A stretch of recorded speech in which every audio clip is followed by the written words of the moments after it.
So today I'm here with my mother, Nadia Benabi, who is a teacher at BTVI. So Nadia Benabi, my mother, can you please briefly describe your job and how long you've been in the industry?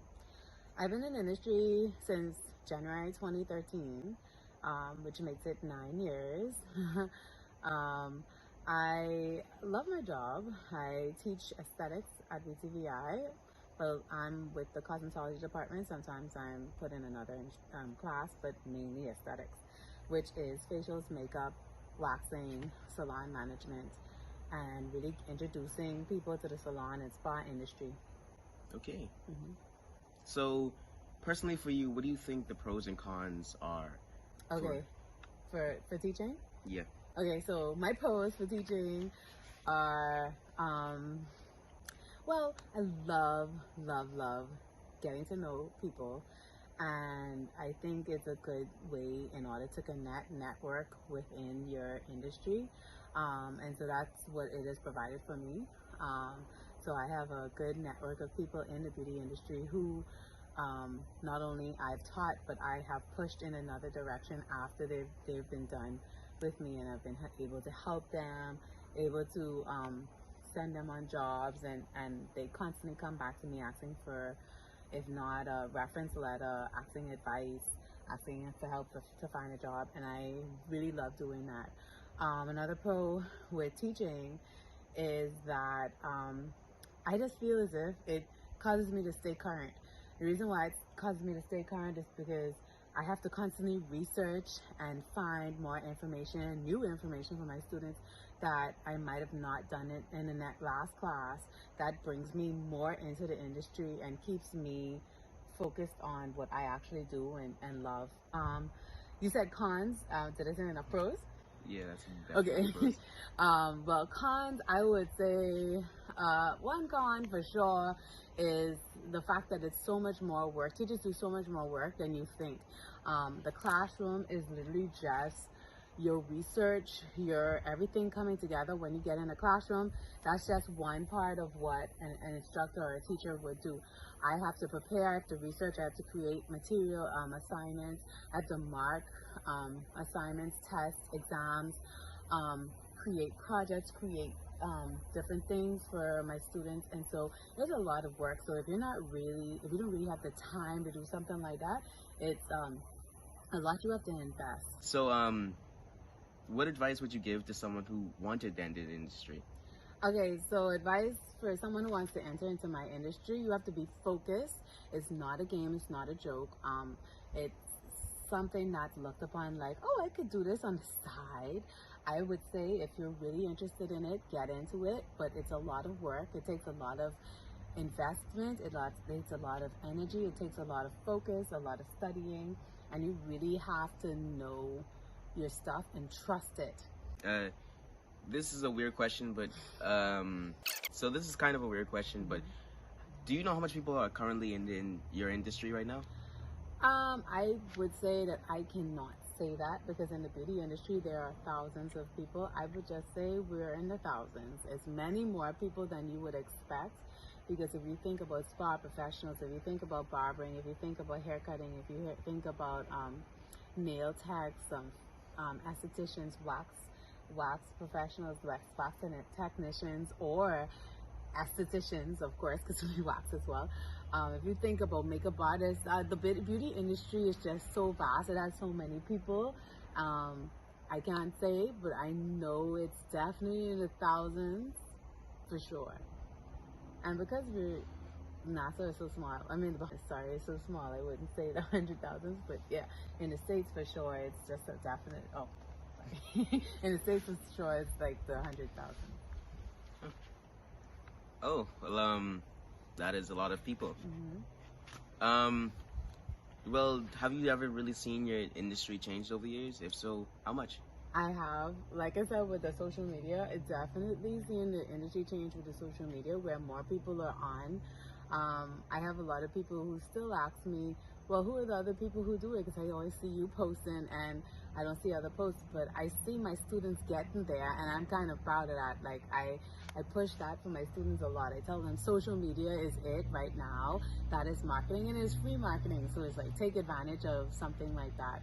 There are many things in the industry that you can take extended courses for. And just step out and be anything. And I find that a lot of people are into medical stuff, so I'm very proud of that.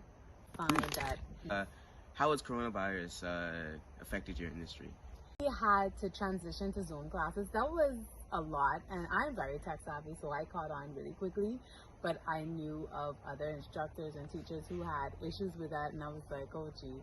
But I felt like I got it because I am a millennial, so millennials are like, we're the tech savvy ones, but we're also the ones who were like old school too, so we can mix with both, and we can mix and mingle, and it worked out that I am from that generation. Zoom was an adjustment, but it was fine. It was crazy doing practical classes during Zoom though. I mean, but we made it work. My students I'm so proud of them. They did a good job. We're literally in practical Zooms right now for Well, class. can you, sorry to cut you off, but can you give an example of something that you do? Okay, so I had a few students who were just giving facials. I created a YouTube video where my students were watching my steps, and I just made it work. So as I was at work, I created videos and more material for my students compared to like when we were in class, we actually physically doing it. I had to create so many videos and put things together so that they could understand. YouTube is, boy, that's a help. It is a help as an instructor, and I find that a lot of people have been using that, but I also created my own material for my students. And it was a lot of things. What I find with Zoom classes is that students learn more if you're paying attention, because you can't tell if they watching TV, if they sleeping, whatever, but you got to test them, and that's why we have tests. So it's like, I teaching you this, you're going to get tested on it, so that I know that you got it. I know that you're actually paying attention. You're not watching your kids or watching TV or out partying or out of work, you know. And I think it's very important to make sure you incorporate tests constantly so that students be on their P's and Q's, you know. Mm-hmm. But I find that because of Zoom, you were allowed to give more information. You didn't have as much feedback, which felt bad as an instructor. It felt weird because it was like, are they getting what I'm saying? But it might have feel bad, but I had to give so much more information. Yeah. Speaking of recently with the industry, is there anything that you would like to see changed or implemented? What I would like to see changed about teaching is that people be more understanding to the teachers. I find that sometimes people are not understanding to what we take on a daily basis, especially with having to adjust to COVID. It's a lot with having to be an instructor where you weren't taught to be this person. So I find I find that being the type of teacher that I am, I had to become focused on now being someone who's tech savvy. I had to learn how to do Zoom. I had to learn how to do the virtual network. I had to learn how to create different things. And then you also have to send these to the students, but you also have to have physical material and the virtual material. It's just a lot more work, and you don't even get paid for that. So it's just like, you have to be patient with your teachers because they're trying. They already had a lot of work, and now it's additional work. Mm-hmm. Yeah. Well, are you part of a teaching union? No, because I'm what we call adjunct faculty at BTVI. I'm not permanent, even though it's like I'm permanent because I've been there for 9 years. You're gonna have to edit that. I'm gonna have to edit a lot of things. Mm-hmm. Are you satisfied with the government implements in the industry at all? With teaching, somewhat I am and somewhat I'm not. When I say I am, I feel as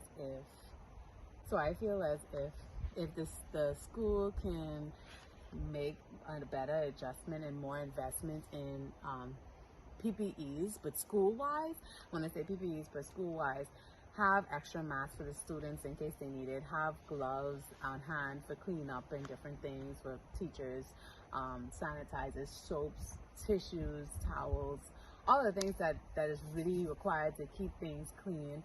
Having little cubbies with the proper, I don't remember what it's called, the little guard to protect the students from each other. I mean, little things would make things so comfortable for a parent or a teacher. Thank you for that. So again, this is Nadia Benabi, my mother. I hope you enjoyed this time or the deep dive, and I hope you got a pretty good understanding about the life of a teacher inside of the industry, as my mom is. Or even if you teachers out there might be able to relate, maybe you can help me out. But yeah, other than that, I would just like to say, Mom, can you please stand up? Okay. I am taller than my mother. Don't look at this chair. It's shorter. So, yeah.